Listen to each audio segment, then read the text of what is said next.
Salam sejahtera, terima kasih karena bersama dengan saya di Nazilin Unity Channel. Satu lagi pendedahan ada kaitan dengan um, wartawan yang telah ditangkap oleh SPRM, yaitu seorang wartawan daripada sebuah portal berita. Hari ini sekali lagi SPRM mengesahkan bahwa SPRM sedang menyiasat terhadap kartel baru Pakistan. Wah, ini memang hebatlah kan. Kalau kita tengok banyak sekali, ramai sekali warga Pakistan yang bekerja maupun berniaga di negeri-negeri tertentu.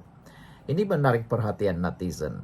Macam mana begitu ramainya orang Pakistan boleh masuk bekerja berniaga di negeri-negeri tertentu. Ada yang menganggap mungkin kartel sebenar wujud.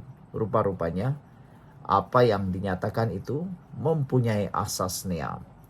SPRM hari ini mengesahkan mereka turut menyiasat kartel pemerdagangan migran yang baru-baru ini didedahkan oleh wartawan Malaysia kini Binantan Kumar yang minggu lalu ditahan atas dakwaan rasuah. Wah, cerita yang lebih hebat. Tapi sebelum saya teruskan ulasan kali ini, jangan lupa tinggalkan komen Anda dan lebih penting izinkan saya untuk berkongsi dengan Anda semua satu produk minyak wangi yang terbukti baik menurut testimoni daripada orang-orang yang lain. Mereka kata minyak wangi itu sesuai dengan lelaki yang berusia 30 hingga ke atas, dan paling bagus adalah lelaki yang sudah berkahwin, lelaki yang berusia 40 tahun ke atas. Dianya minyak wangi halal dan sesuai digunakan untuk umat Islam yang menjalani ibadah puasa. Harganya semula, sekarang harganya murah. Shopee jual murah, kami jual murah. Jadi tekan butang bag ini untuk mendapatkan harga yang paling murah sekarang. Beli cepat sebelum stok habis, boleh menjadi bekal untuk hari raya nanti. Oke, baiklah. Kita sambung lagi. Kata Azam Baki, saya dah cakap banyak kali kepada media. Kita SPRM juga telah pun, bukan kata sedang.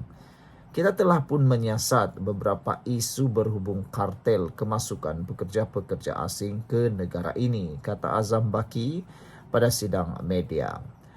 Azam Baki juga mengulas berkaitan dengan permintaan wartawan untuk mengemaskini siasatan terhadap wartawan itu yang ditahan pada Jumaat kerana didakwa menerima rasuah daripada ejen yang berurusan dengan pekerja asing. Wartawan itu ditahan pada Jumaat lalu kerana didakwa menerima rasuah RM20,000 daripada ejen yang berurusan dengan pekerja asing. Rasuah itu didakwa sebagai pertukaran untuk tidak menerbitkan 2 artikel yang akan mendedahkan kartel itu. Nanta yang berkhidmat dengan Malaysia kini sejak 2018 telah menulis secara meluas mengenai sindiket immigration, termasuk yang melibatkan Jabatan Immigration. Baru-baru ini dia mendedahkan berita tentang kegiatan kartel warga Pakistan yang didakwa didalangi oleh bekas pegawai Jabatan Immigration yang kini bergelar Datuk. Sementara itu, bernama memetik Azam Baki sebagai berkata ketasiasatan kes rasuah itu akan diserahkan kepada Timbalan Pendakwa Raya untuk tindakan lanjut bagi membolehkan pihak berkenan membuat penilaian. Katanya, penahanan itu dibuat susulan pengadu mendakwa wartawan itu telah meminta sejumlah wang dan ia merupakan kesalahan di bawah Seksyen 16A dalam kurungan E Akta SPRM 2009. Dalam hal ini, bila permintaan wang telah dibuat, walaupun oleh seorang wartawan yang pada syak kita, permintaan itu adalah berkaitan sesuatu perkara, iaitu tidak menerbitkan suatu artikel.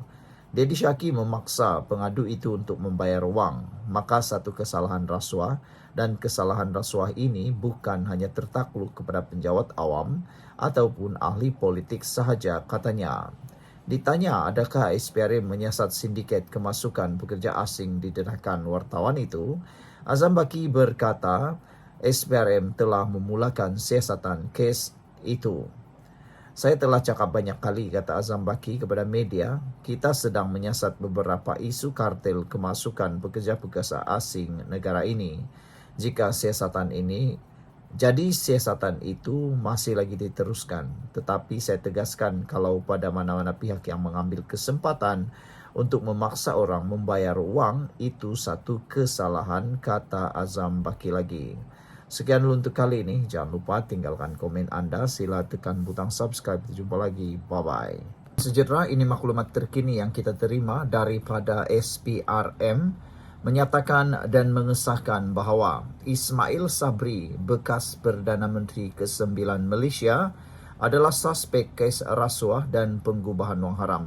Kalau sebelum ini kita hanya tahu dia adalah saksi, kini disahkan, baru sahaja disahkan beberapa minit yang lepas, bahawa bekas Perdana Menteri ke-9 itu, Ismail Sabri Yaakob, menjadi suspek kes rasuah dan pengubahan wang haram.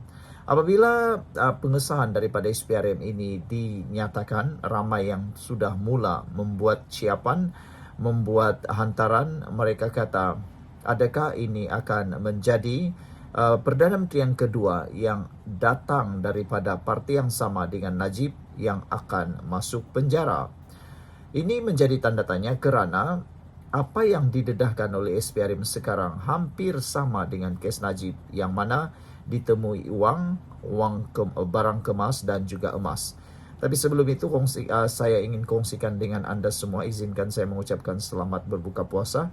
Izinkan saya untuk kongsikan minyak wangi yang paling berkualiti yang saya dapat promosi daripada Shopee. Saya kongsikan dengan anda semua supaya anda dapat membelinya dengan harga yang murah.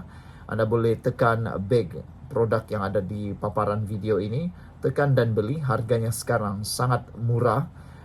Bekalan anda untuk menyambut Ramadan dan Syawal, menyambut hari raya nanti, kan bagus kalau wangi. Testimoni daripada beberapa yang telah membeli, mereka mengatakan ianya sangat sesuai untuk lelaki atau perempuan yang berusia 30 tahun atau 40 tahun ke atas.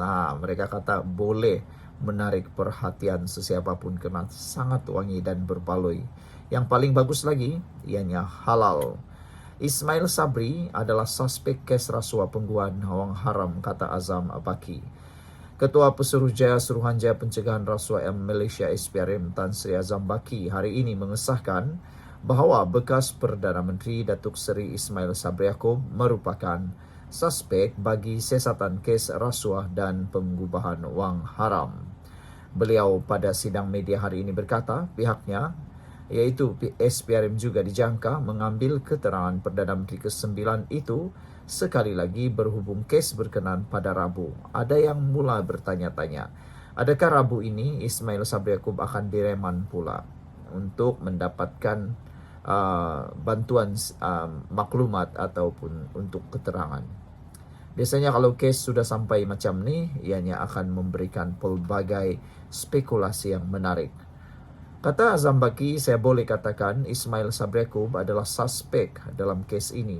Ini kerana pertama, Seksyen 36 dalam kurungan 1 Akta SPRM 2009 telah diberikan kepada beliau untuk membuat pengisytiharan harta. Kedua, bila terjumpa wang ini dan beliau antara yang dikaitkan, maka kita perlu mendapatkan penjelasan daripada beliau tentang penemuan wang ini, katanya dalam sidang media di sini.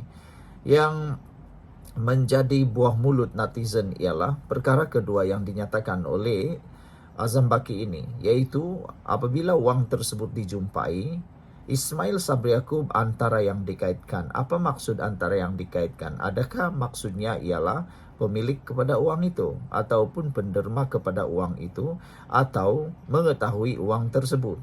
Itulah yang menjadi tanda tanya netizen.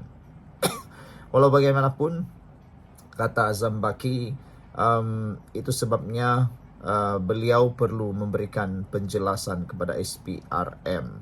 Saudara-saudara sekalian, semalam SPRM dilaporkan berkata Ismail Sabri sedang disiasat berkaitan kes rasuah dan pengubahan wang haram, dan fokus siasatan tertumpu pada perbelanjaan dan perolehan dana bagi tujuan promosi serta publicity semasa beliau menerajui negara. SPRM dilapor telah menyita wang tunai kira-kira 170 juta ringgit dalam pelbagai mata wang, antaranya baht, rial, pound sterling, won, euro, Swiss franc dan yuan, serta 16 kg jongkong emas tulin yang dianggarkan bernilai hampir 7 juta ringgit.